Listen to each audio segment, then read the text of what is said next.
वाहे काळी साधन कळे उत्तम हे काय जाणो तरले किती नाव ऐती या बैसा सायासाचे नाही काम घेता नाम विठोबाचे काय जाणो तरले किती नाव ऐती या बैसा तुका म्हणे निर्वाणीचे तुका म्हणे निर्वाणीचे शस्त्र साचे हे एक काय जाणो तरले किती नाव ऐती या बैसा विठ्ठल काय माझी वाणी मानेल संतांशी करंजव चित्तासे अपुरिया यों तत्प्रविश्य मम वाचमिमां प्रसुप्तां संजीवयत्यखिल शक्तिधरस्त्वधाम्ना अन्यांश्च हस्तचरणश्रवणत्वगादीन् प्राणान् नमो भगवते पुरुषाय तुभ्यं कलावज्ञ जीवोद्धरार्थावतारं कलाङ्कान्ततेजोधिकामोदिवक्त्रम् खलानीशवादापनोदार्हदक्षं समाधिस्थमूर्तिं भजे ज्ञानदेवं नमो सद्गुरु तुकया ज्ञानदीपा गायनाचे वाहे काळी साधन कळे उत्तम हे काय जाणो तरले किती नाव ऐकी या बैसा प्रस्तुत आपल्या या सुवर्ण महोत्सव या अखंड हरिनाम सप्ताहात सेवेच्या दृष्टीने घेतलेला अभिनव देहूचे सुप्रसिद्ध साधू संत हृदय सम्राट विश्ववंद्य विश्वसंत विश्वभूषण जगद्गुरु तुकोबारा यांचा या अभंगातून जगद्गुरु तुकोबारा नाम चिंतन या साधनाची सुलभता आणि सफलता दाखवून श्रेष्ठता गात आहे. आपला अखंड हरिनाम सप्ताह आपण ग्रामस्थांनी जो सुरू केला तो सातत्याने 50 वर्ष चालवला म्हणून त्याचा हा सुवर्ण महोत्सव आपण संपन्न करत आहोत. आपल्या ग्रामस्थांना जितके धन्यवाद द्यावे तितके थोडेच आहेत, कारण ही साधना आपल्या पूर्वजांनी सुरू केली आणि तुम्ही ती सातत्याने 50 वर्ष जोपासली म्हणून त्याचा हा सुवर्ण महोत्सव मोठ्या उत्साहाने करत आहे. भगवंताचं नाम मुखामध्ये येणं याकरता अनंत जन्माचे पुण्य आहे, त्याशिवाय येत नाही. जन्मजन्मांतरी असेल पुण्य सामुग्री तरीच नाम जिव्हागरी येईल श्रीरामाची. आणि ही नाम सप्ताहाची साधना आपण सातत्याने चालवली 50 वर्ष टिकवली. भगवंताच्या नाम चिंतनात आपला इतका काल व्यतीत झाला तो वाया गेला नाही, तो धन्यतेला प्राप्त झालेला. चिंतने सरे तो धन्य धन्य काळ सकाळ मंगळ मंगळात भगवंताच्या मंगलमय नाम चिंतनात आपला इतका काल सरला गेला तो वाया गेला नाही, तो धन्यतेला प्राप्त झाला. म्हणून त्याचं कौतुक करायचं या दृष्टीने हा सुवर्ण महोत्सव जगद्गुरु तुकोबारांनी देखील आपल्या आयुष्याचा काल हा भगवंताच्या मंगलमय नामचिंतनात व्यतीत झाला. तुकोबारा म्हणतात मला त्याचं कौतुक करावं असं वाटतंय. कौतुक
मंगळाचे तेने गुणे, मंगळाचे नाम तेने गुणे झालिया वेताचे कौतुक वाटे.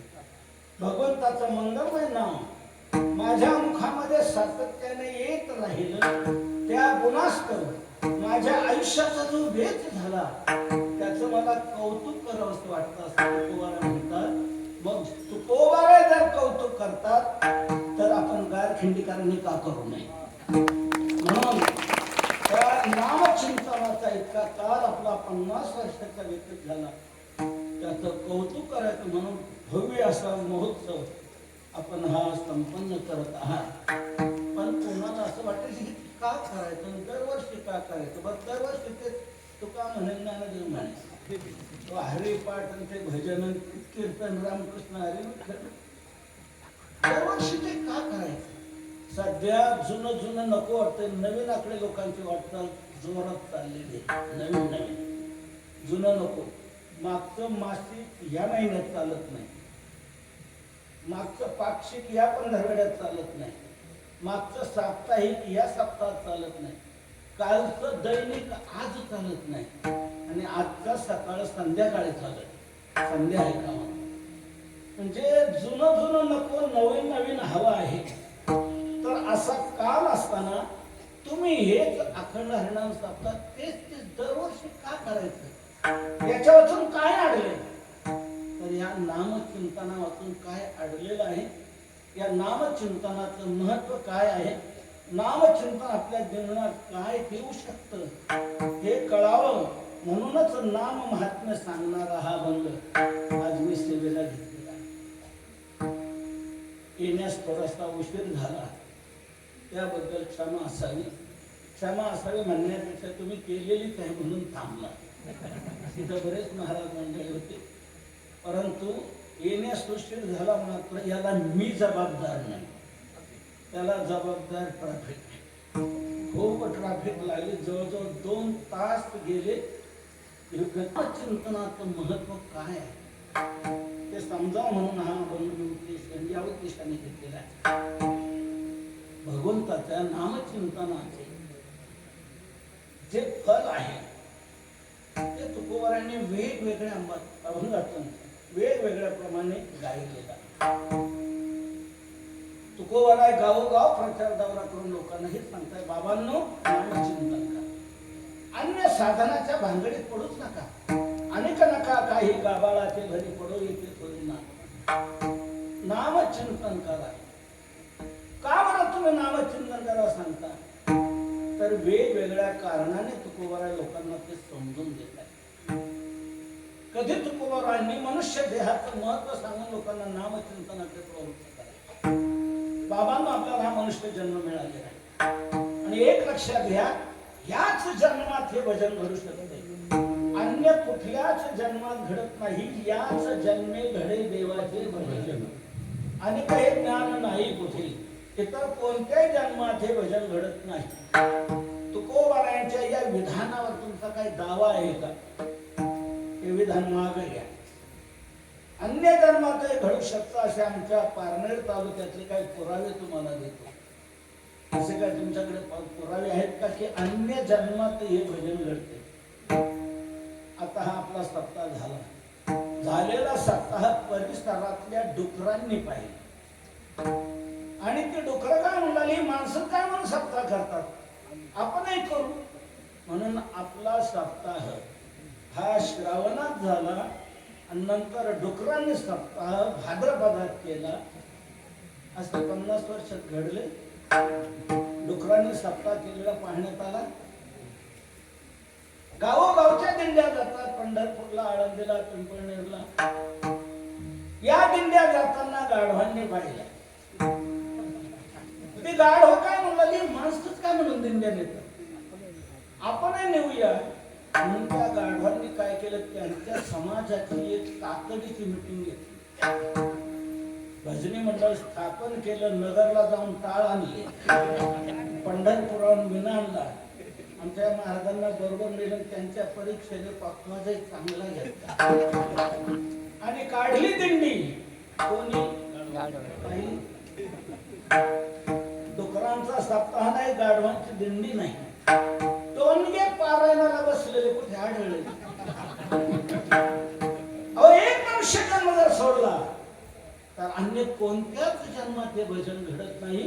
घडतं ते फक्त याच जन्मात आणि असा जन्म आपल्याला आता मिळालेला आहे.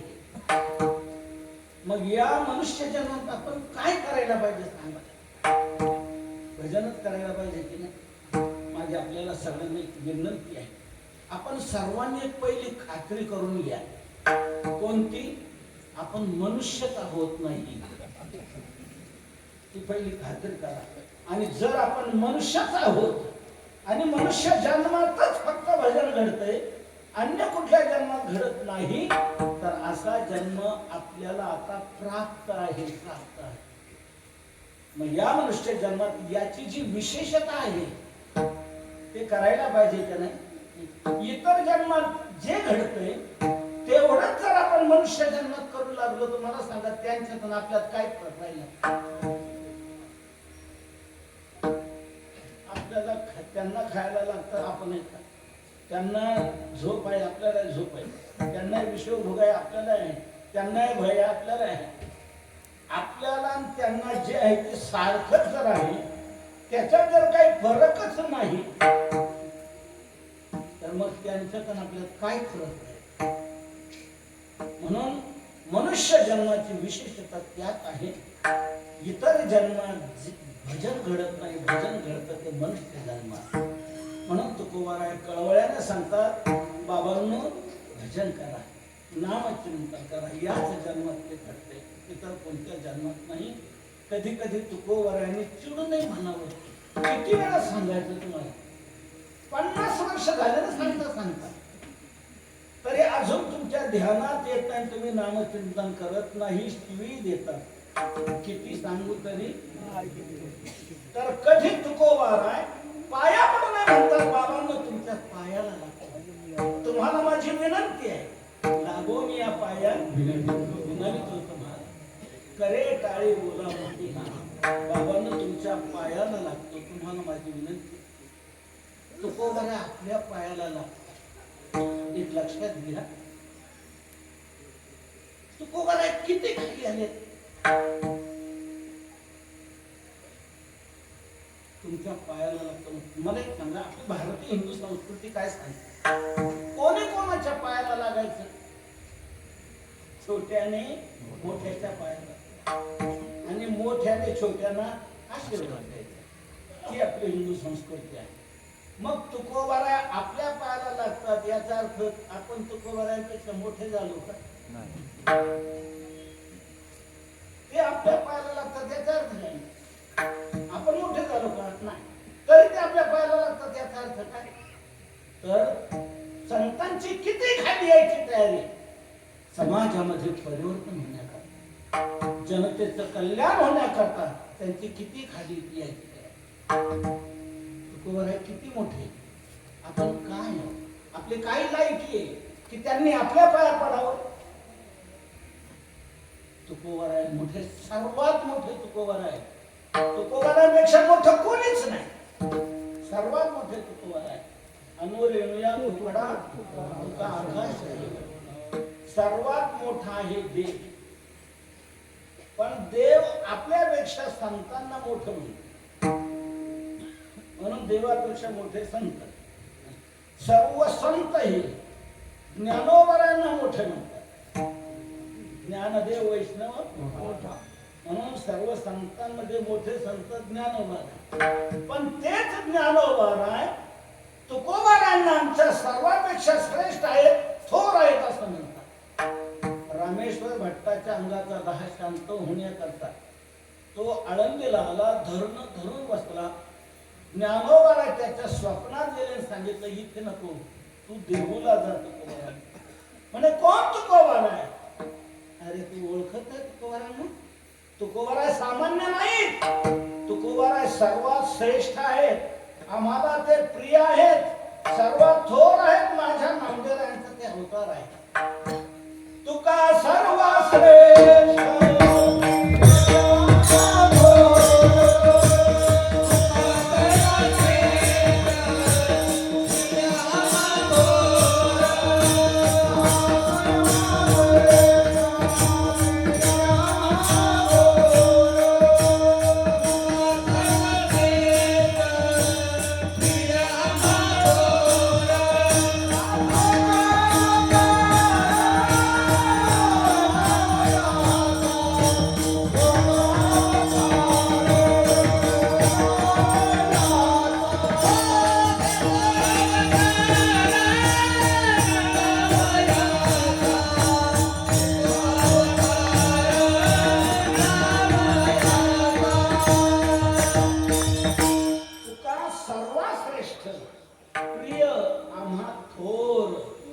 ताजो अवतार नाम याचा त्याची तुझं काही घडले रे निंदा म्हणून या बाधा जडली तुझं दर्शनेची तुझ्या दोषा परिहार स्वप्नी सविस्तर सांगितले ज्ञानोबरा म्हणतात तुकोबरा सर्वात श्रेष्ठ आहे सोड आहे तुकोबरांना कळस म्हणतात की नाही तू काय झाला असते सर्वात वर कळस असतो कळसाच्या वर तसं सर्वात श्रेष्ठ तुकोबार आहे पण ते तुमच्या आमच्या पाया पडतात इतके खाली येतात काय आपल्याला नाही पण तरी ते आपल्या पाया पडतात याचा एकच अर्थ आहे तुमचं आमचं कल्याण व्हावं तुम्ही आम्ही वाया जाऊ नये आपला उद्धार व्हावा आपलं भलं व्हावं ही त्यांची तळमळ आहे म्हणून तुकोबरा म्हणतो तुमच्या पायाला आणि पायाला लागलं दुसरं एक कारण म्हणजे मला तो सांगायचं पायाला लागल्यानंतर विचार बदलले जातात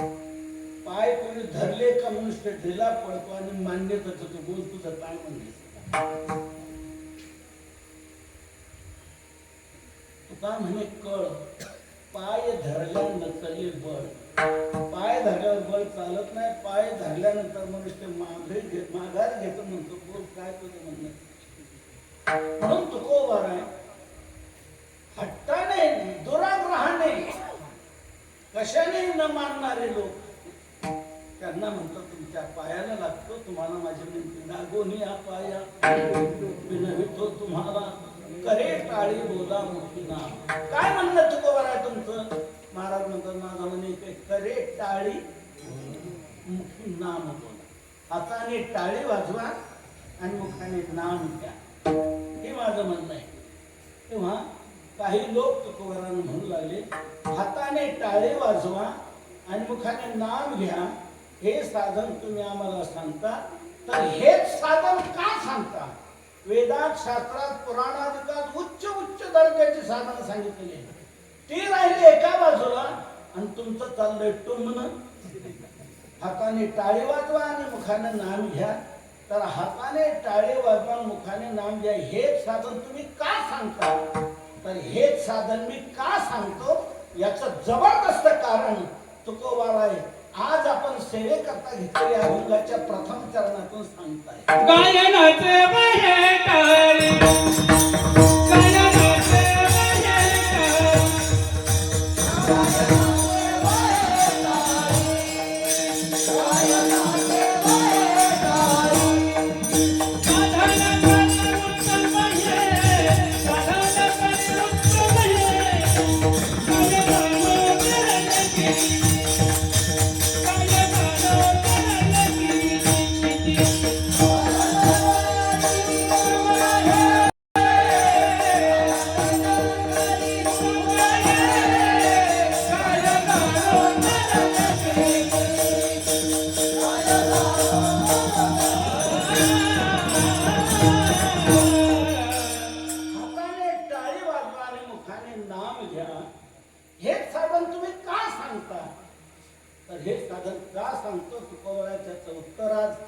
आपण सेवेकरता घेतलेल्या अभंगाच्या प्रथम चरणातून देतात गाय नाचे वाहे टाळी साधन कळी उत्तम हे कली हे उत्तम साधन म्हणून सांगतो हे कलियुग आहे आणि कलियुगात उत्तम साधन जर कोणतं असेल तर ते नाम युग 4 आहे कृत त्रेता द्वापार आणि कली कोणत्या युगात कोणतं साधन केल्यावर जीवाचा उद्धार होतो हे श्रीमद भागवतात स्पष्ट सांगितलेलं सर्व संतांनी सांगितलेलं आहे कृतयुगामध्ये ध्यान करणं उद्धाराचं साधन होतं कृतेय ध्यायतो विष्णू त्रेतायुगात यज्ञ करणं उद्धाराचं साधन त्रेतायाम यजतो मखैहि द्वापरे परिचर्यायाम द्वापारयुगात परिचर्या पूजा हे उद्धाराचं साधन आणि कलौत हरिकीर्तना कलियुगामध्ये हरिकीर्तन नाम संकीर्तन हेच उद्धाराचं साधन आहे कलियुगा माझी कीर्तन कलियुगी उद्धार हरिनाम कलियुगात हरिनामाने जीवाचा उद्धार आहे इतर साधन कलियुगात उपयोगाची नाही कसे नाही कसे नाही म्हटलं तुम्हाला स्पष्ट सांगू कलियुगात इतर सर्व साधनांना झालाय टीव्ही क्षयरोग झाला आहे. माझी भाषा नाही, तुकोबारांची भाषा. अवघ्या वाटा झाल्या क्षीण, कली न घडे साधन.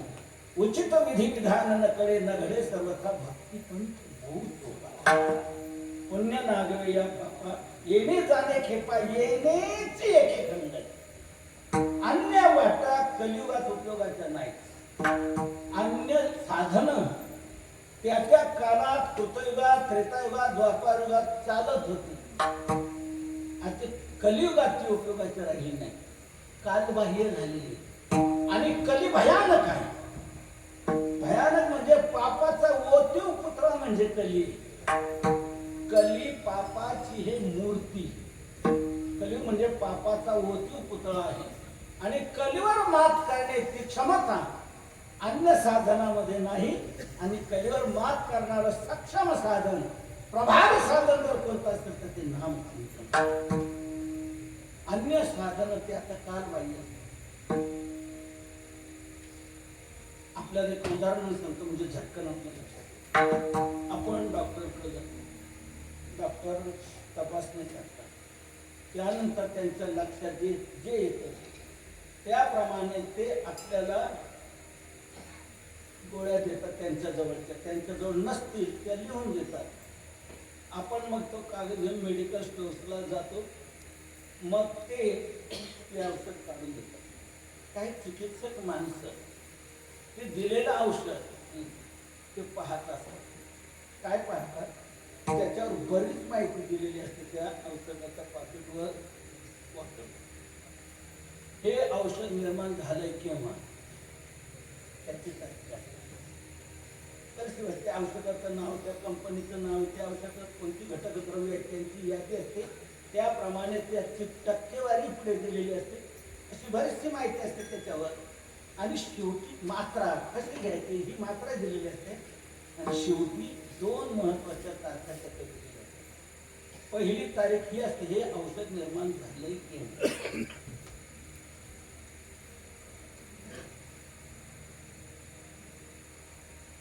जुलै 2024 औषध निर्माण झाले किंवा जुलै 2024.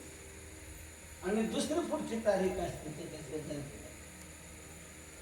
ती कोणती, ते इंग्रजी मला कळत. इंग्रज निघून गेल्यावर मी जन्माला. त्या औषधाची क्षमता कुठपर्यंत आहे, हे औषध कुठपर्यंत चालेल. जुलै 2026 2 वर्षे चालेल. जुलैच्या 2026च्या जुलैपर्यंत हे औषध. 2026चा ऑगस्टचा सुरू झाला की ते औषध चालणार नाही. मग ते औषध फेकून द्यायचं. एखादा मेडिकल स्टोर्सवाला जर ते चालवण्याचा प्रयत्न करू लागला तर त्याच्यावर केस होऊ शकते. का? कंपनीनेच या औषधाची क्षमता कुठपर्यंत आहे, औषधाचा उपयोग कुठपर्यंत होणार हे सांगितलेलं आहे. त्याच्या पुढे गेल्यानंतर चालणार नाही. त्या औषधाचा कदाचित दुष्परिणामही होण्याची शक्यता असते. म्हणून ते कालबाह्य झालं. जुलै नंतर ते संपलं. तसंच तुकोबारा म्हणतात, ही तर साधना जी होती वेदात सांगितलेली, पुराणात सांगितलेली, शास्त्रात सांगितलेली, त्यांचा काम होता कृतयुगात, त्रेतायुगात, द्वापारयुगात.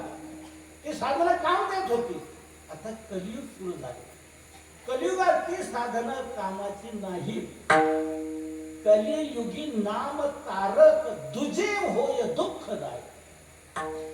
कलियुगात एकमेव साधन म्हणजे भगवंताचं नाम. हेच साधन उपयोगाचं आहे.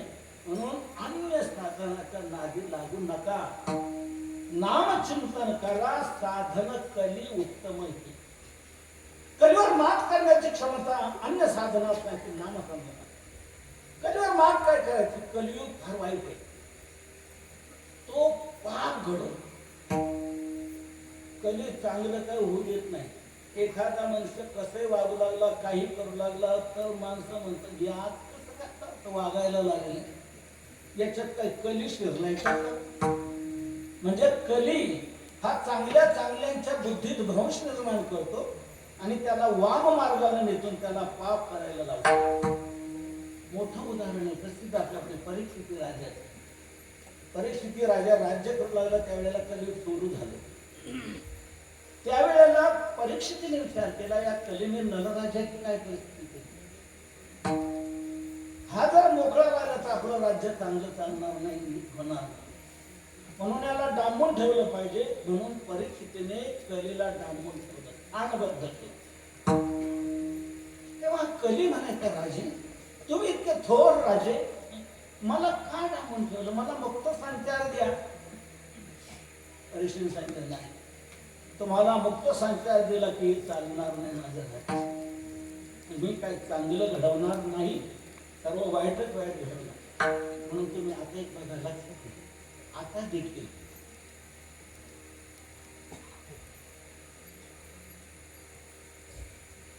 गणेश उत्सव जवळ आला, नवरात्र उत्सव जवळ आला की प्रशासन एक महत्वाची दखल घेते.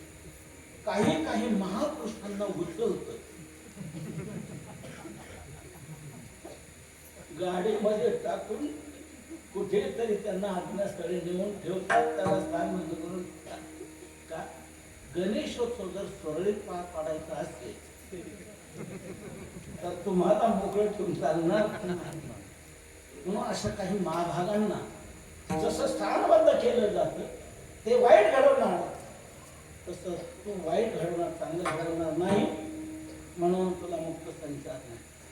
पुन्हा पुन्हा म्हटल्यानंतर काय परिस्थिती, एकदा भारावला गेला कोणाच ठाऊक, चांगली जागा द्या मला, चांगली जागा द्या. परीक्षितीने सांगितलं ठीक आहे तुला सोन्यात राहायला जागा. सोन्यात राहायला जागा दिली कलीला परीक्षितीने.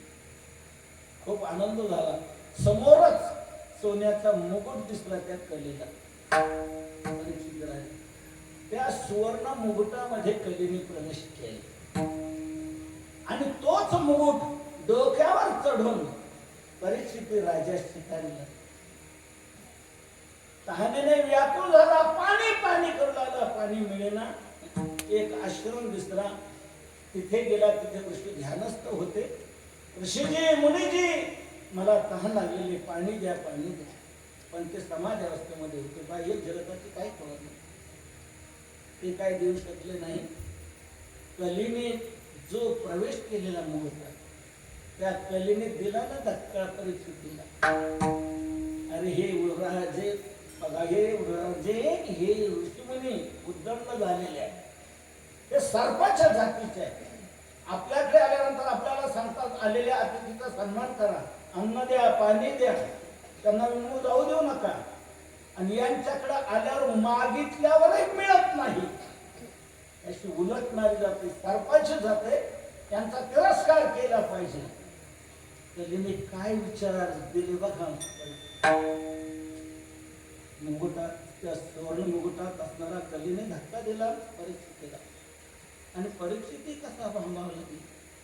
मागूनही पाणी मिळत नाही आपल्याला, यांची निर्वचन करायला पाहिजे. इकडे तिकडे पाहिलं मेलेला साप दिसला, बाणाच्या टोकाने तो उचलला आणि तो साप ऋषीच्या गळ्यात अडकवला. तो गेला, ऋषीपुत्र अरण्यातून आल्यावर पाहिलं कोणी आपल्या पितेची निर्वचना केलेली आहे. इकडे तिकडे पाहिलं,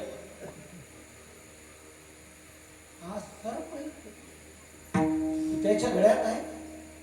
लगेच क्रोध घेऊन शाप दिला की ज्याने सर्प अडकवलेला असेल 7व्या दिवशी सर्पदंशाने त्याचा मृत्यू होईल, असा शाप दिला. आणि परीक्षिती राजा त्याला काही खबर नाही. ऋषीने सांगितलं पुत्रा तुझी चूक केली. तो राजा परीक्षित होता, तहानेने व्याकुळ होता आणि महत्वाचा भाग असा तो ऋषीमुनींची साधू संतांची आदराने सेवा करणारा राजा आहे. तो असा वाम मार्गी नाही, चुकीचा नाही. पण मुकुटात त्याने कलीला जागा दिली आणि कलीने त्याच्यात हा बदल घडवला, त्याच्याकडून हे पाप घडवलं. म्हणून हा राजाचा दोष नाही, तो कलेने दोष पटवलेला. तू जाऊन त्यात शाप मागावे, तोंडाला मला शाप माग घेण्याचं सामर्थ्य नाही, पण जाऊन सांग की 7व्या दिवशी सर्पदंशाने मृत्यू तू काहीतरी आपल्या घराच्या कामाला लागेल. जाऊन सांगितलं. परीक्षितीने राज्याचा त्याग केला, गंगा किनारे गेला आणि या मृत्यूच्या पलीकडे कसं जाता येईल याचा विचार करू लागला. शुकाचार्य प्राप्त झाले. त्याच 7 दिवसात त्याला श्रीमद भागवत सांगितलं त्याचा उद्धार. परीक्षितीने कशामुळे हे केलं? कलीच्या प्रवेशामुळे. म्हणजे कली चांगल्या चांगल्यांना पाप करायला लावतो आहे, वाम मार्गाला नेतो आहे. आपल्यातही त्याप्रमाणे खूप कलीने घडवलेला आहे.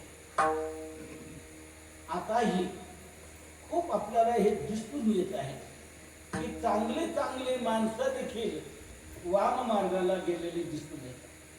अर्जुनाने स्पष्ट म्हटले, देवा हे ऐसे कैसे जे ज्ञानी याची ही मत्यभ्रंश मार्ग सांगणे येणार असे चालत दे. वाम मार्गाने नेणारा हा कली आहे, भयानक पाप घडवणार आहे. कोणी म्हणेल घडवलं तर घडवलं, झालं तर झालं. काय बिघडते? काय बिघडते म्हणजे सगळं बिघडते ते त्यानेच बिघडते. आपल्या जीवनातली मूलभूत आकांक्षा फलीभूत न होण्याला कारणीभूत आहे पाप. पाप काय घडवतं आपल्या जीवनात? पाप आपल्याला दुःख देते, पुण्य हे आपल्याला सुख देणार आहे आणि पाप हे आपल्याला दुःख देणार आहे. पापाचं फल चांगलं नाही, पापाचं फल वाईट आहे. पाप दुःख देतं. मी नाही सांगत, ज्ञानोबा सांगतात, मग विधीची वाफ चुकवी, अन्यायाचे बी वाफवी, कुकर्माचा करवी राब जरी तरी तयाची सारी असं म्हणत पाप पिके मग जन्म कोटी दुःख भोगीची. पाप पिकल्यानंतर जीवाला दुःख भोगण्याची पाळी येते.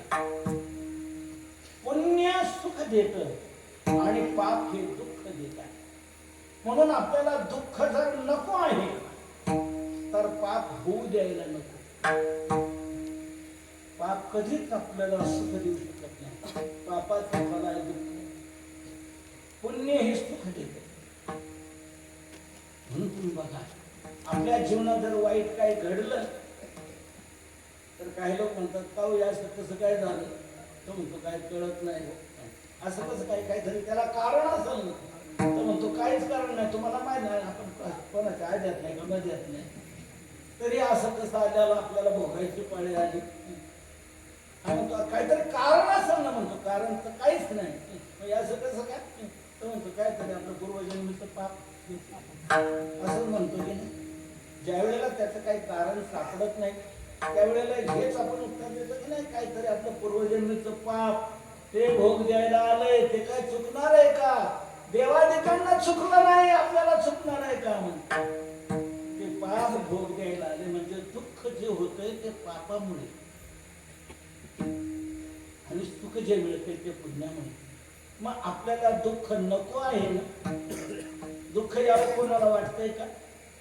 आपल्या जीवनात दुःख यावं असं कोणालाच वाटत नाही, ते कधीच वाटत नाही. मुळव्यात व्हावं कधी वाटतो का? आपला धंद्यात दिवाळी निघावं कधी वाटतं का? आपल्या देखत आपला मुलगा मरावा असं कधी कोणाला वाटतं का? जी जी दुःख आहे आपल्या जीवनात जी भोग द्यायला येतात त्याची अपेक्षा आपल्याला कधीच नाही, कधीच नाही. तर ते भोगायची पाळी येते. काय येते? त्याचं कारण आपण पूर्वी करून ठेवलेलं पाप. ते पाप भोग दिल्याशिवाय नष्ट होत नाही. म्हणून ते पाप भोग देऊनच संपत असल्यामुळे आपल्याला जर दुःख नको असेल तर पाप होऊ देऊ नये ही दखल घेतली पाहिजे. पाप झालं की ते दुःख द्यायला येणार. मग दुःख येऊ नये असं वाटतं, पाप होऊ देऊ नये. पण झालंय ना, झालंय ना, मग त्याला एक मार्ग आहे, ते राहू देऊ नये. झालेलं पाप राहू देऊ नये. ते घालवता येत का? येत. कशाने?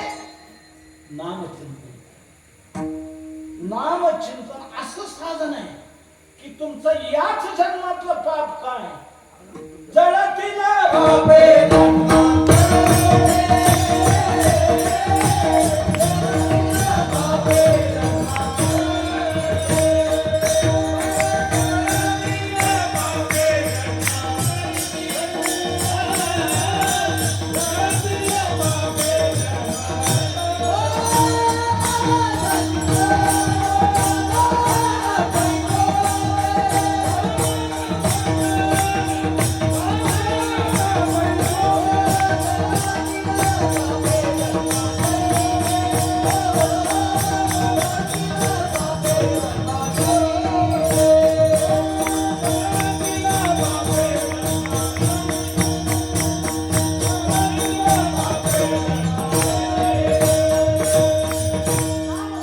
असं प्रभावी साधन आहे की त्याच्या पुढे पाप राहू शकत नाही.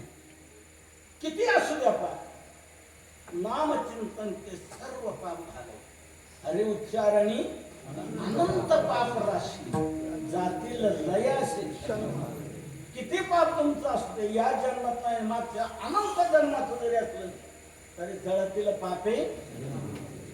पाप घालवण्याचं सामर्थ्य नामचिंतनात आहे. तुमचं किती पाप आहे तुम्ही म्हणाल किती पाप कसं काय घालू ना, किती कसं घालवेल. प्रत्येकाची क्षमता असते, त्या क्षमतेप्रमाणे घालवेल. किती कसं घालवेल, किती घालव नाही पटत. प्रत्येकाची क्षमता असते, त्या क्षमतेप्रमाणे तो करू शकतो.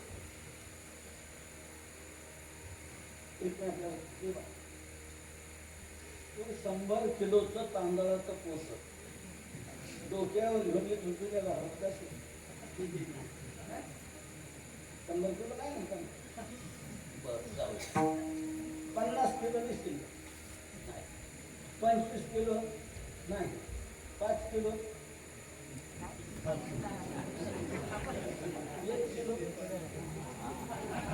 म्हणजे त्यांनी हजार कधी दिला त्याच्या क्षमतेनुसार मी फक्त 1 किलो नेऊ तू 5 किलो एखादा हिंद केस तरी 1, 5, 10, 25 मध्ये काय झाली क्षमता झाली. त्याची क्षमता तेवढी तो तेवढंच करू शकतो, त्याच्यापेक्षा अधिक करू शकत नाही. तसं नामचिंतनाची काय क्षमता असेल ना की नामचिंतन एवढं पाप झालं होतं नाही. नामचिंतनाची क्षमताच एवढी आहे की तुमचं जेवढं असेल तेवढं घालवणं डोक्यात नाही फिरत. फिरून देतून मग पुढे एकाने हरिष्ठ खात्याचा लिलाव घेतला, वन विभागाचा लिलाव घेतला. तो वन विभागाचा अधिकारी चांगला होता. त्याने खूप चांगल्या चांगल्या योजना ते आपल्या वनात राबवल्या. 1000 हेक्टर क्षेत्र होतं ते वनात. केंद्र सरकारच्या योजना, राज्य सरकारच्या योजना सर्व त्यांनी आणून ते वन म्हणजे अतिशय उत्तम केलं. कुंपण केलं होतं, जागोजागी पाणी अडवा पाणी जिरवा बंधारे घातले होते, सपाटीकरण केलं होतं, अनेक झाडं लावलेली होती, फुल झाडं फळ झाडं हेरडे लावले होते, काजू लावले होते. पाणी सगळे तिकडे धरवलं. खूप चांगल्या प्रकारे ते वनीकरण झाले. त्यांनी लिलावही केला. एकाने लिलाव घेतला, काजू हिरडे सर्व तोडले, ते भरून ठेवले. गवत असं चांगलं आलं होतं. पाणी सगळीकडे भरल्यामुळे सपाटीकरण केल्यामुळे खूप चांगलं गवत मजूर लावून त्याने कापून घेतलं, त्याच्या पेंड्या बांधल्या. तोने जंगलजी घातली. जवळजवळ 1000 हेक्टर ते क्षेत्र 5 लाख पेंढ्यांनी घातली. गवताच्या पेंढ्यात 5 लाख टोले जनगंजी. तुम्ही काय म्हणता, गंजीच म्हणता, गंजी वळई वळई 5 लाख पेंढ्या.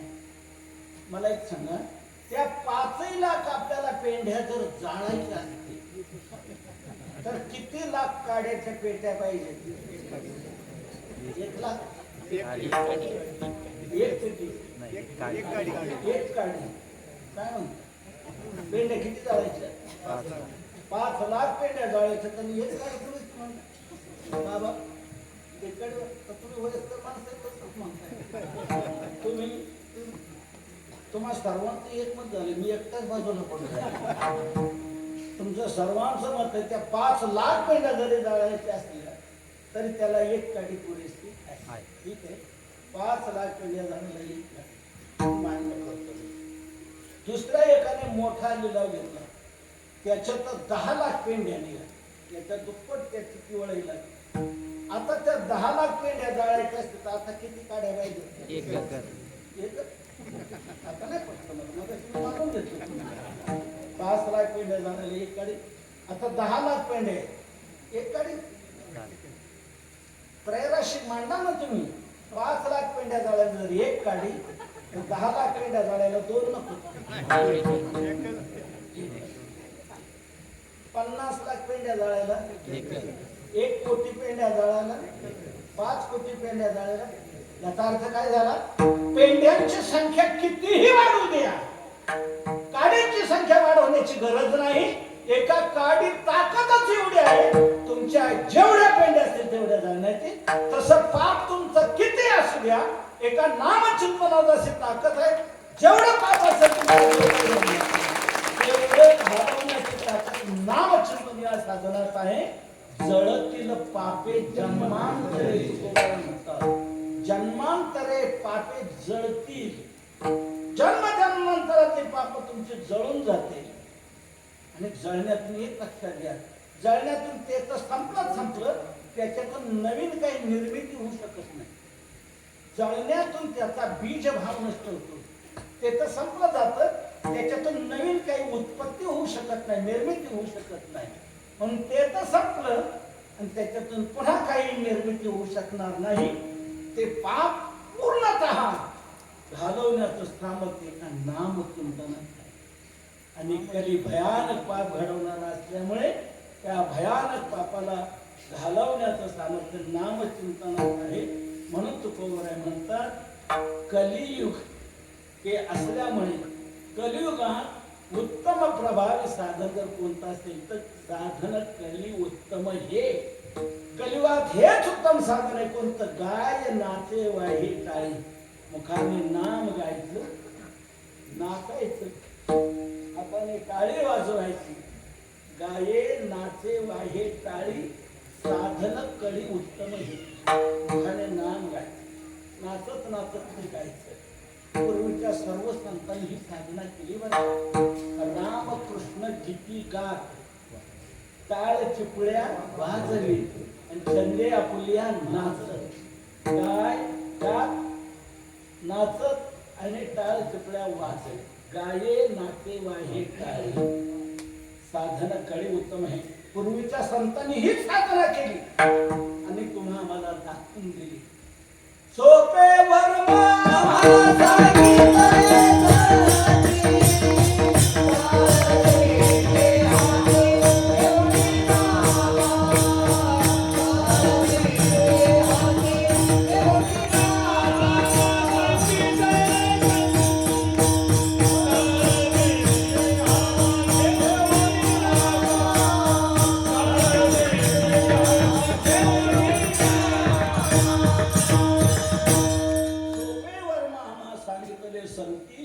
काळ दिंडी हाती घेऊन नाचा. नामचिंतन करा. नामदेवरायांनी हेच नाचू कीर्तनाचे रंगी, ज्ञान दीप लावू शरी. नाचत नाचत नामदेवरायांनी एक नामचिंतन गायलेलं आहे. इतकं ते प्रभावी ठरलं. नाचत नाचत नामचिंतन केलेलं ते देवालाही हलायला लावलं. देवाला हलायला लावलं.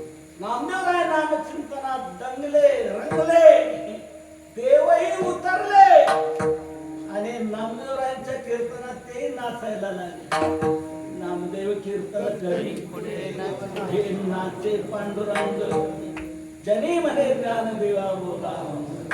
इतके देवही नामदेवरांच्या बरोबर नाचण्यात रंगले. नाचता नाचता देवाचा गळा थांबला. सावध होई देवा ऐसे बोले कबीर. म्हणजे देवाला देखील भाव विभोर करणारी साधना, खेचणारी साधना नामचिंतन आहे. नाचत नाचत नामचिंतन करा, हाताने टाळे वाजवा. नामचिंतन वासुदेवे वाहोली टाळी, पातके गेली अंतराळी. वासुदेव वनमाळी कीर्तन करू ब्रह्मवेदिका. वाहे टाळ टाळ्या टाळी होईल उघडी विघ्न. नामचिंतन हाताने टाळी वाजवत नाचत नाचत नामचिंतन करा. कलियुगात ही प्रभावी साधन आहे, देवाला खेचून आणणारी साधन आहे. देवाला प्राप्त करून येण्याकरता आपल्याला वनाला जावं लागतं इतर साधन करण्याकरता. पण नामचिंतन अशी साधन आहे की आपल्याला वनाला जाण्याची गरज नाही, आपल्या घरात राहून तुम्ही करा. तो परमात्मा त्याचं घर सोडून तुमच्या घराला येईल. सुखी तो घराणा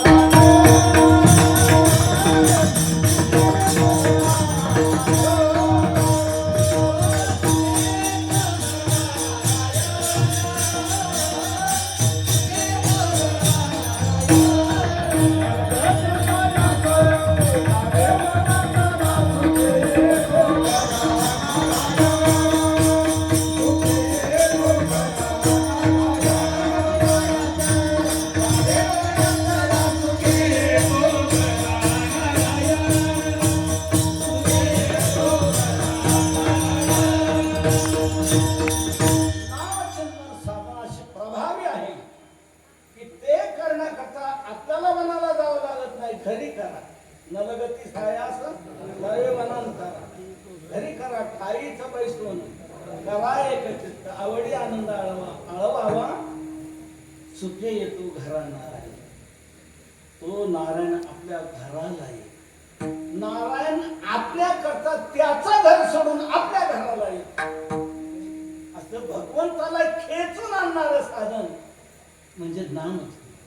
म्हणून साधन कली उत्तम हे कलियुगात हे उत्तम साधन आहे. भगवंताला तिथे राहत नाही, आपल्या घराला नामधारकाच्या घराला भक्ताच्या घराला तो येईल. ज्या सुखा कारणे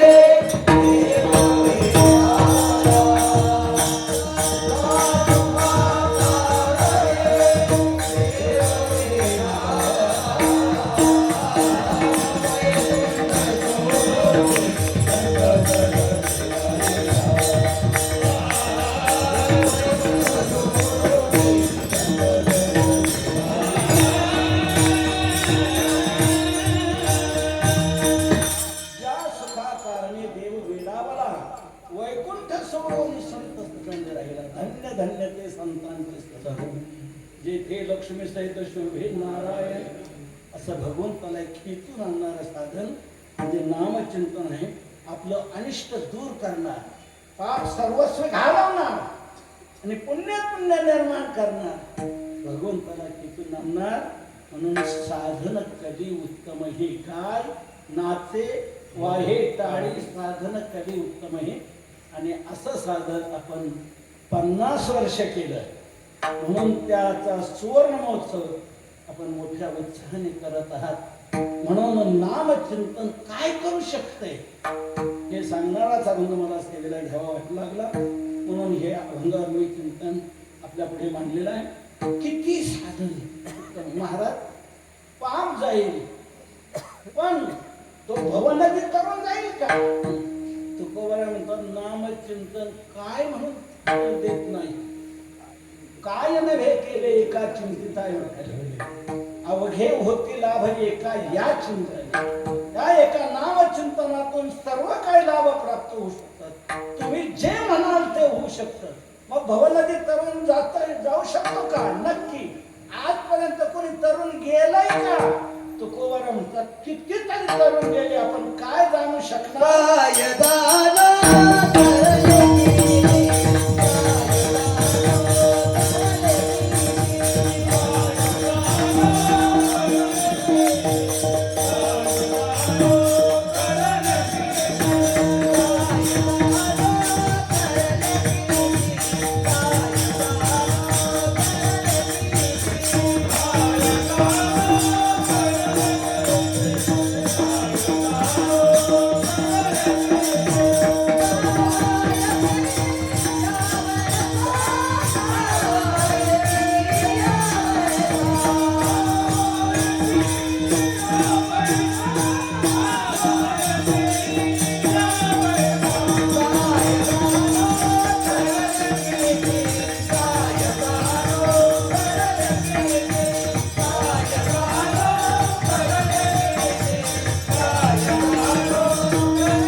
गोवारा म्हणतात नामचिंतन साधन हे कलियुगात अतिशय उत्तम असं साधन साधन कली उत्तम हे या साधनाने काय म्हणून प्राप्त होऊ शकत नाही.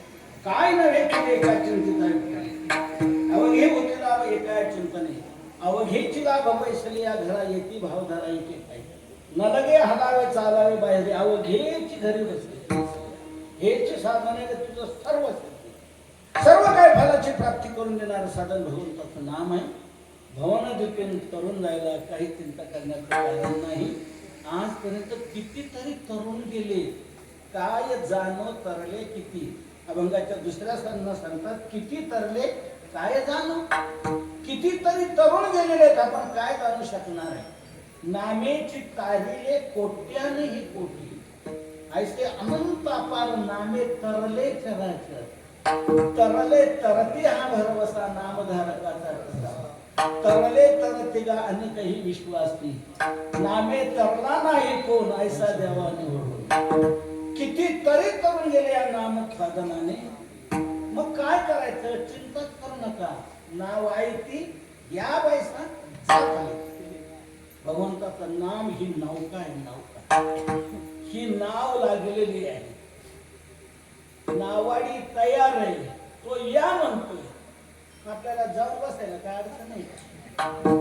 नाव आयती या बैसा आयती नाव लागले या बसा म्हणतोय. भवसंगीतून तरण्याची काही चिंता करू नका. भवसागर तरता कार्य करीत असा चिंता पहिलं उभा जाता कटी कर ठेवून त्याचे पायी घाला मिठी मोल ने घे जग जेथे भावा एका जागे माया. तो नावाडी तयार आहे तो या बसा म्हणतो या म्हणतोय. मग आपल्याला जायला काय हरकत आहे. म्हणून बाबांनो कलियुग आहे. अन्य साधनाच्या भानगडीत पडू नका. नामचिंतन करा. पण काही त्याच्यात काही अन्य साधनाप्रमाणे अडचणी असते ना अडचणी काही नाही. नाम संकीर्तन साधन सोपे हे सोपं साधन आहे. सोपं पण सोपं जरी असलं तरी काहीतरी कष्ट लागतीलच ना. तो कोवरा म्हणतो या साधना करता काहीच कष्ट सायास लागत नाही असं हे साधन आहे. हे अभंगाच्या तिसऱ्या चरणात म्हणताय सायासाचे नाही काम.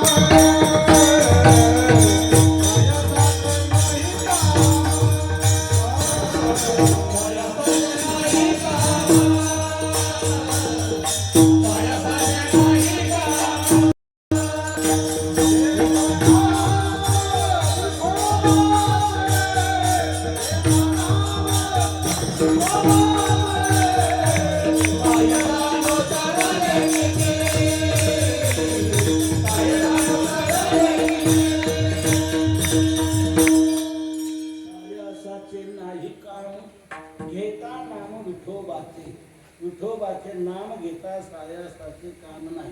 कुठले सायास लागत नाही. न लगती सायास कोणते सायास लागत नाही. म्हणून नामचिंतन इतकं सोपं साधन आहे. याच्यात कोणतं साधन सोपं नाही. सगळ्यात सोपं साधन म्हणजे नामचिंतन आहे. तुका म्हणे सोपे आहे सर्वाहुनी. सर्वाहुनी सोपे आहे. सर्व साधनापेक्षा सोपं साधन नामचिंतन आहे. सोपं कसं याची एक चतुसूत्री आपल्याला सांगतो आणि आपली सेवा संपवतो. नामचिंतन इतकं सोपं साधन आहे. कोणीही घ्या केव्हाही घ्या कुठेही घ्या आणि कसंही घ्या. इतकं सुलभता फक्त नाम साधनात आहे. कोणीही घ्या नाम साधन कोणीही करू शकतो. सकाळच येथे यारे यारे लहान याती भलती कोणी या स्त्रिया पुरुष लहान थोर कोणी या ब्राह्मण क्षत्रिय वैश्य शूद्र चांडाळाही अधिकार. बाळे नारी न राजकरणी वेश्याही समाजातला कोणताही घटक वंचित राहत नाही. सर्वांना पैठणीला पोहोचवणारं साधन भगवंताचं नाम. कोणी इतर साधन सगळ्यांना करता येत नाही. त्यांचे विशिष्ट अधिकारी सांगितलेले आहेत. त्याच अधिकाऱ्याला ते साधन करता येऊ शकतं. इतरांना ते करता येत नाही. पण नाम साधन कोणीही करू शकतो. ही पहिली सुलभता. दुसरी सुलभता केव्हाही घ्या. नामचिंतन कधी करा, सकाळी करा, दुपारी करा, संध्याकाळी करा. काळ वेळ नाम उच्चारिता इतर साधना कधी करता येत नाही. त्याचं बंधन आहे, काळाचं वेळेचं बंधन आहे. आईने फोन केला, बाळू तू मंगळवारी मुक्कामी आहे, बुधवारी तुझ्या वडिलांचं श्राद्ध आहे, तू मंगळवारी मुक्कामी. त्याने तिकडून फोन केला, आई मला रविवारी सुट्टी असते, मी शनिवारी मुक्कामी आणि रविवारी माझ्या बापाचं श्राद्ध. चालतंय का? ते त्याच वेळेला करायला पाहिजे. पंचाग्नी साधन हे उन्हाळ्यातच करायला पाहिजे, केवळ चालत नाही. म्हणजे इतर जी जी साधन आहे त्या साधनांना कालाचं बंधन आहे, वेळेचं बंधन आहे. पण नामचिंतन कधीही तुम्ही करू शकता. त्या काळी नामावली, काळ वेळ नाम उच्चारिता नाही. ही दुसरी सुलभता. तिसरी सुलभता, कुठेही करा, घरात करा, शेतात करा, मळ्यात करा, दुकानात करा, ऑफिसमध्ये करा. नामाचे चिंतन प्रगट पसारा असाल ते करा, जेथे असाल तेथे करा. तुमच्या कर्तव्याच्या दृष्टीने तुम्हाला जिथं राहावं लागत असेल तिथे करा. इतर साधना करता स्थलांतराची गरज आहे. योगाभ्यास करायचा असला घरच्या घरी नाही चालत. कुठे करायचा तो? 6वा अध्याय उघडा ज्ञानेश्वरीचा. शुचौ देशे प्रतिष्ठाप्य, शुचौ देशे तत्र एकाग्रम मन कृत्वा, अत्र न तत्र, तिथे जा. योगाभ्यासा करता स्थलांतराची गरज. साधी तीर्थयात्रा घ्या, घरच्या घरी होईल का? या दालनातून त्या दालनात गेला आणि तिकडून इकडं आला म्हणतो अगो काशीवरून या काळाचा गांडा. घरातल्या घरात तीर्थयात्रा होईल का? नाही. घर सोडायला पाहिजे, एखाद्या यात्रा कंपनीत नाव नोंदवायला पाहिजे, जायला पाहिजे, त्याशिवाय तीर्थयात्रा होणार नाही. इतर साधना करता स्थलांतराची गरज आहे, नामचिंतना करता स्थलांतराची गरज नाही. तुम्ही जिथे असाल तिथे करू शकता. असाल ते करा, जिथे तिथे. घरात करा, अंगणात करा, शेतात करा, दुकानात करा. ते म्हणाले हे नाही डोक्यात. दुकानात कसं काय चालेल? अहो दुकानात गिऱ्हाईकाला बोलावं लागेल, त्याला सांगावं लागेल. दुकानात कसं काय चालेल? अहो रवा आहे का? रामकृष्ण आहे. कसं केलं त्याला? रामकृष्ण आहे. सागर आहे का? रामकृष्ण आहे. गिऱ्हाईक काय म्हणे? ते दुकानदार रात्रीच्या केल्यापासून सरकलाय का काय? आपण म्हणतो रवा आहे का? हे म्हणतो रामकृष्ण आहे. सागर आहे का? रामकृष्ण आहे. दुकानात कसं काय चाललं रामकृष्ण? दुकानात गिऱ्हाईक बरोबर बोलावं लागेल, त्याला सांगावं लागेल. कसं काय चालेल दुकानात? तर मी काय म्हणतो, मी दुकानात घ्या म्हटलं. मी काय म्हटलं? दुकानात घ्या का गिऱ्हाईक आल्यावर घ्या म्हटलं. गिऱ्हाईक आल्यावर घ्या असतं नाही मी म्हटलं, दुकानात घ्या म्हटलं. गिऱ्हाईक आल्यावर नका ना घेऊ. गिऱ्हाईक आल्यावर त्याला बोला तुला काय पाहिजे सांग, रवा असा मग त्याची यादी करा. त्याच्या यादीप्रमाणे त्याचा माल त्याला व्यवस्थित वजन करून द्या, काट्याला झटका न मारता. त्याचे योग्य पैसे घ्या. त्याने त्याच्यात जर काही कमी दिले असते तर मागून घ्या. एवढ्या मला ते 500 रुपये कमी देतो, काय वाटतं का? आणि 5-10 टक्क्यावर धंदा करायचा. व्यापाऱ्याचं त्याला कसं देणार? काढ पैसे, पैसे मागा. त्याने पैसे दिले, त्याचा माल तो घेऊन गेला.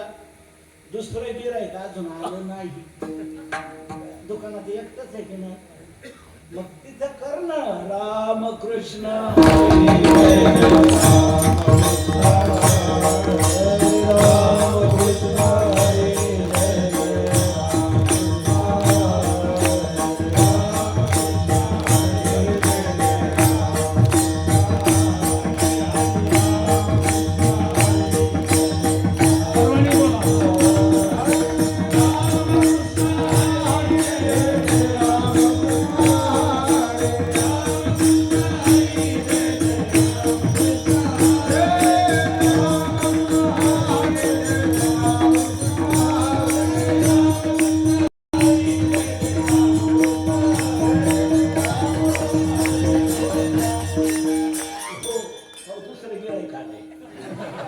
बंद करा. 5 आवर्तन जरी झाली तरी पुष्कळ झाली. गिऱ्हाईक आलं का गिऱ्हाईक आणि गिऱ्हाईक गेलं की रामकृष्ण हरी. चालेल की नाही दुकानातही? दुकानातही म्हणतात कामामध्ये काम काही म्हणा जाईल भवशरण सुख होईल. दुकानात तुम्ही करू शकता. माता भगिनी तुम्ही देखील कुठेही करू शकता. तुम्हाला काय काम आहे? तुम्हाला 2 काम आहेत मुख्य. माता चूल आणि मूल. चूल म्हणजे स्वयंपाक करणं आणि कुटुंबातल्या सर्वांना खाऊ घालणं हे महत्वाचं मुख्य काम. आणि दुसरं मुलाचं आंघोळ पाणी त्याला शाळेत नेणं सर्व काही करणं ठीक. तर स्वयंपाक करताना आपल्याला नामचिंतन करता येईल की नाही सांगा. स्वयंपाक करताना हाताला काम आहे, तोंडाला अजिबात काम नाही. हाताला काम आहे तांदूळ निवडायचं, हाताला काम आहे कणिक तुंबायचं, हाताला काम आहे भाजी करायचं, हाताला काम आहे फोडणी द्यायचं, हाताला काम आहे पोळ्या करायचं. सर्व काम हाताला आहे, तोंडाला अजिबात काम नाही. म्हणून स्वयंपाक करता करता नामचिंतन करता येऊ शकतो. दोन्ही जावा असल्या, अगर सासूपणा असल्या, एकीने पुढं म्हणावं दुसरीने मागं म्हणावं स्वयंपाक करावा. नामचिंतनही होईल आणि स्वयंपाक होईल आणि भांडणही होणार नाही. स्वयंपाक होईल. तुम्ही नामचिंतन करत करत जर स्वयंपाक केला ना, एक सांगू तुम्हाला, त्या अन्नावर नामचिंतनाचे संस्कार होते आणि नामचिंतनाचे संस्कार ज्या अन्नावर झाले ते अन्न ज्याच्या खाण्यात येईल त्याला नामचिंतन करावं वाटेल. म्हणून एखादा कोणी काय बोललं तर आपण तो याने कोण अन्न खाल्ले काय खाल्लं रे बुद्धी बेस्ट काय झाली. जसं अन्न खाऊ तशी बुद्धी आपली होत असते. अन्नमयम ही सौम्य म्हणा उपनिषद सांगते. तर तुम्ही नामचिंतन केलेला स्वयंपाक, नामचिंतन करत करत केलेला स्वयंपाक ज्याच्या कान्यात येईल त्याला नामचिंतन करावंच वाटेल आणि त्याने नामचिंतन केलं की त्याचा दुवा तुम्हाला मिळेल. मग स्वयंपाक करता येईल की नाही? मग ठरलं आजपासून नक्की झालं. उद्यापासून सुरू करा. स्वयंपाक करताना नामचिंतन करा. स्वयंपाक करता करता नामचिंतन करताय. मुलाला सर्व कपडे करता आंघोळ घालता नामचिंतन करताय. भांडी घासता नामचिंतन करताय. धुणं धुता नामचिंतन करत. सर्वच आवरलं वेळ जर उरला तर मालकाला सहकार्य करायला शेतातही जाता येईल. शेतातही खुरपणी करता येईल. खुरपता नामचिंतन करता येऊ शकत. पण तिथे खुरपता नामचिंतन इथं शपथ आहे. खुरप सुरू झालं की अख्ख्या गावाचं पुराण तिथे ठोकूबाई तुला माहित आहे का कसं करायचंय काय कोणाची दोन्ही दोन खुरपणी करताना नामचिंतन करता येईल. सर्व कार्य करिता हरी बोला. हरिपाठात म्हणतात उठताना बसताना भांडताना काढताना सर्व काय कार्य करताना आपल्याला नामचिंतन करता येत असते. आपल्याला नांगर धरलाय हाताला काम तोंडाला काम होतं काय. नांगर धरता नामचिंतन करता येऊ शकतं ना. कोणी म्हणेल धरणाऱ्याला नाही काम पण हाकणाऱ्याला काम आहे ना. बैलांची नावं घ्यावी लागतात, चकचक करावं लागतं, बैलांना शिव्या द्याव्या लागतात. माणसं बैलाला शिव्या काय देतात हेच मला कळत नाही. ठीक आहे सवय लागली द्याशी. हाकणाऱ्याला काम पण धरणाऱ्याला काय काम. मनुष्य बैलाची नावं घेतो शिव्या देतो. बैलाचा राग कधी येतो आपल्याला? तास सोडायला. त्याने तास का सोडलं तर मग आपल्याला चीड येते. मग आपण शिव्या देतो ना सोड ठीक आहे असोड मारा शिव्या द्या. तो असोड मारल्यानंतर तो बैल तासातून चालू लागला. मग आपणही तासातून चालायला काय हरकत आहे? आता बैल काय धरून चाललाय ना तुम्ही काय धरून चाला ना. रामकृष्ण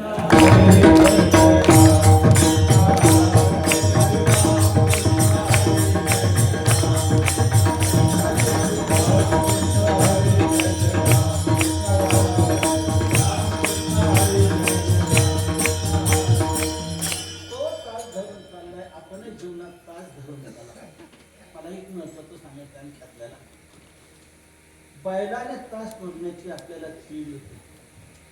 आपण आपल्या जीवनात किती तास सोडून चालतो याची कधी चीड येते का? बैलाची चीड आली ना तुम्हाला शिव्या देताना मारताना का तास सोडल्यामुळे? बैलाने तास सोडल्याची तुम्हाला चीड येते. तुम्ही आपल्या जीवनात किती तास सोडून चालता याची चीड येते का? मला सांगा, दारू पिणं तास धरून चालणं आहे का? मांसाहार करणं तास धरून चालणं आहे का? आई वडिलांना शिव्या देणं तास धरून चालणं आहे का? आई वडिलांना लाथा मारणं तास धरून चालणं आहे का? कोणाचा विश्वासघात करणं तास धरून चालणं आहे का? तलाठ्याशी मैत्री करून दुसऱ्याचा सातबारा आपल्या नावाने करणं तास धरून चालणं आहे का?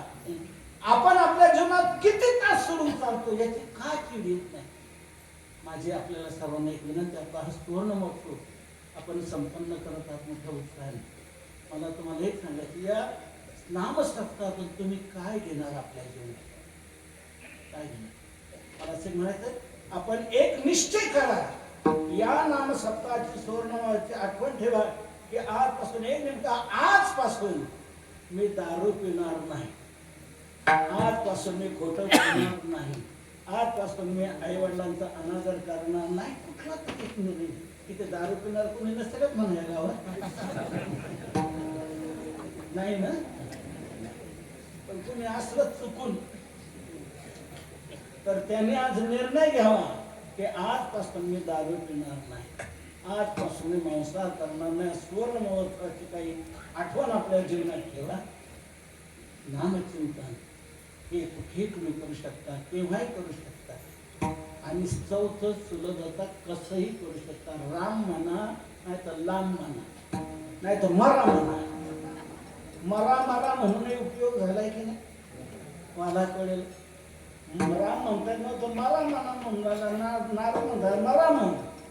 मरा मरा म्हणत राहिला, त्याचं पाप गेलं. वाल्याचा वाल्मिक ऋषी झाला, जगातला आद्य कवी झाला. त्याने जसं रामायण लिहिलं तसं रामाला वागावं लागलं. इतका निर्दोष म्हणला. नामचिंतनाशी ही साधना आहे. कोणी घ्या, केव्हाही घ्या, कुठे घ्या, कसंही घ्या. म्हणून साधन कधी उत्तम हे कलियुगात हेच उत्तम साधन आहे. म्हणून आपण नाम सप्ताह सातत्याने 50 वर्ष चालत राहिला. अजूनही आपल्याला पुढे अमृत महोत्सव करायचा आहे. 75 वर्ष झालं, 100 वर्ष झालं, शताब्दी महोत्सव करायचा आहे. सातत्याने चालू, जुन्या पिढीने आजपर्यंत आला, पुढच्या पिढीने हे पुढे न्यायचं आहे. आणि आपला गाव निर्व्यसनी बनवायचा आहे, आपला गाव उद्योगशील बनवायचा आहे, सदाचारी बनवायचा आहे, नामनिष्ठ बनवायचा आहे. नामचिंतन सर्व काही परिवर्तन घडवू शकतं. म्हणून तुकोबारा म्हणतात, सर्वात उत्तम साधन कलियुगातलं हे आहे. गायनाचे वाहे टाळी साधन कली उत्तम हे. पुढे म्हणेल याच्यापेक्षा श्रेष्ठ एखादं साधन नाही का? तुकोबारा म्हणतात, याच्यापेक्षा श्रेष्ठ, अरे सर्वात श्रेष्ठ निर्वाणीचं अंतिम समयाचं प्रभावी शस्त्र जर कोणतं असेल तर हे नामचिंतन आहे. हे शेवटच्या चरणात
तुकोबराय सांगतात हे एक निर्वाणीचे साचे शस्त्र, हेच एक निर्वाणीचं म्हणजे अंतिम समयाचं प्रभावी असं शस्त्र हे नामशस्त्र सर्वात प्रभावी आहे. या शस्त्रापुढे कोणाचंच काही चालत नाही. नामाच्या पुढे काळाचंही काही चालत नाही. तर ज्ञानदेवी मंत्र हरे नामाचे शस्त्र यमे कुळगोत्र वरचे. यमाचंही काही चालत नाही. या शस्त्रापुढं असं हे शस्त्र साचे हे एक निर्वाणीचं असे नामशस्त्र आहे. तुका म्हणे बाण हाची निर्वाणीचा शस्त्र हे निर्वाणीचा बाण असे हे प्रभावी शस्त्र आहे. ते आपण आपल्या जीवनात करा. तुकोबरायांचा आपल्याला आग्रह आहे. म्हणून आपण ग्रामस्थांनी हा अखंड हरिनाम सप्ताह सुरू केला. तो सातत्याने चालवलेला आहे. पुढे आपण असं चालवायचं आहे. ही नामसाधना सर्वांच्या जीवनातलं एक महत्त्वाचं असं जीवन बनवून सर्वजण नामनिष्ठ होऊन आनंदाचे सम्राट होत. जगद्गुरु तुकोबरायांच्या अशा अभंग नजरेसमोर ठेवा. अभंगाप्रमाणे आपलं जीवन बनवा. हेच अभंग आपल्याला तारणार, नक्की तारणार. तुकोबरायांच्या अभंगाने दगडांना तारले, आपल्याला का नाही तारणार? दगड बांधून बुडवले ना अभंग रामेश्वर भट्टाने. पण तुकोबरायांनी त्याच डोहाच्या कडेला 13 दिवस अनुष्ठान केलं, अन्न पाणी वर्ज्य करून. तर ते बुडवलेले अभंग दगडांना घेऊन वर आले की नाही. जळी दगडा सहित वह्या तारेल्या जैस्या लाह्या. आणि असे आले की ते कोरडेच्या कोरडे. 18 दिवस पाण्यात होते, थेंब लागला नाही. उदका माझी वह्या ठेवली कोरड्या, दाखवणे रोकड्या विश्वजना. कोरडेच्या कोरड्या आणि तिथून पुढे आपल्याला मिळाले. आता जी तुकोबराची गाथा आपल्या हातात आली ती कधी आली? तिची तरल्यानंतर आली. तिथे जर ती बुडाली असती तर अहो मग आपणही बुडालोच असतो. ती तरली म्हणून आपण तरलो असं म्हणायला हरकत नाही. म्हणून ती जिथे तरली त्याच तारक जागेवर त्या गाथेचं स्मारक व्हावं. पण दगडाला घेऊन तरली म्हणून दगडावरच कोरून व्हावं. म्हणून गाथा मंदिराची योजना तिथे देऊला राबवण्यात आली. त्याच डोहाच्या कडेला त्याच प्रासंगिक प्रासादिक जागेवर हे सर्व अभंग तुकोबरायांचे उच्च प्रतीच्या मार्बलवर कोरून लावलेले ते अभंगाचंच मंदिर आहे. अभंग हेच तिचं दैवत आहे. काशीला मानस मंदिर आहे. अयोध्येला वाल्मिकी रामायण मंदिर आहे. आणि आपल्या महाराष्ट्रात देऊला गाथा मंदिर आहे. आपल्या वारकरी संप्रदायाचं महाराष्ट्रातलं हे आगळं वेगळं वैभव तिथे उभं राहिलेलं आहे. जवळजवळ 50 कोटीची कामं तिथे झालेली आहे. मंदिर झालंय, सत्संग भवन आहे, भक्तनिवास आहे, अन्नपूर्णा सदन आहे, गोशाळा आहे, गुरुकुल पद्धतीने विद्यालय, अनेक कामं अशी 50 कोटीपर्यंत झालेली आहे. आताही मोठं असं महाद्वाराचं काम चाललेलं आहे. आदर्श असं बलसे पहाड दगडात कोरीव कामात खूप सुंदर आहे. आपण पाहिलेलंच असेल. आता दिसून येईल आपल्याला. तर अशी गाथा मंदिराची रचना महाराष्ट्रातलं ते आगळं वेगळं उभं राहिलेलं आहे. आपण आपल्या जीवनात गाथा तिथे करून लावली. आपण आता ती आपल्या हृदयावर करायची. त्याप्रमाणे आपलं जीवन बनवायचं आहे. तसं आपलं जीवन बनवून आपण जर वाटचाल केली तर निश्चित आपण तरल्याशिवाय राहणार नाही. दुःख आपलं मिटेल, आनंद कायमचा आपल्याला मिळेल. भगवान करो सर्वांच्या अंतःकरणात हे सद्विचार निर्माण हो. सर्वजण या विचाराचे पायिक बनून आनंदाचे सम्राट होऊन प्रार्थना करून सेवेला विराम देतो. ज्या जगद्गुरु तुकोबरायांनी आपल्याला प्रबोधन केलं त्यांचं आपण थोडा वेळ भजन करू. माझी सर्वांना विनंती आहे, सर्वांनी हात वर करून टाळे वाजून तुकोबरायांच्या नामाचा जयघोष करा. तुकाराम